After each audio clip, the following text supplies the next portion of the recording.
നിയമസഭയിലെ കന്നി പ്രസംഗത്തിൽ താരമായി കെ.പി. നൌഷാദ് അലി എം.എൽ.എ. ഇടത് പൊതുബോധവും ന്യൂനപക്ഷവും CPM-നെ കൈവിട്ടെന്ന് K P. Noushad Ali. Shopika weddings, the bridal legacy.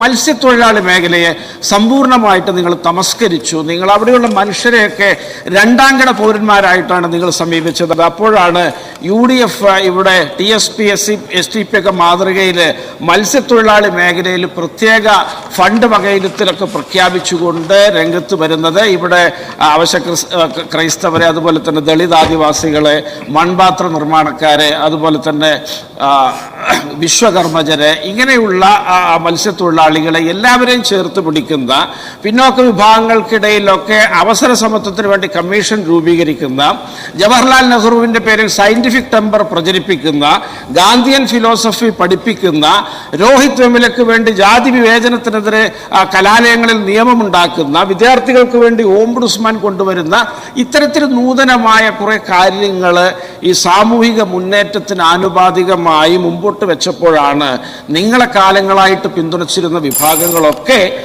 UDF-നെ പിന്തുണക്കാൻ മുന്നോട്ട് വന്നത്. തീർച്ചയായിട്ടും വളരെ ഒരു ക്ലേശകരമായ കാലത്തിലൂടെയുള്ളൊരു പ്രതിപക്ഷ യാത്രയായിരുന്നു കഴിഞ്ഞ 5 വർഷത്തെ യാത്ര എന്ന് പറയാൻ ഞാൻ ആഗ്രഹിക്കുകയാണ്.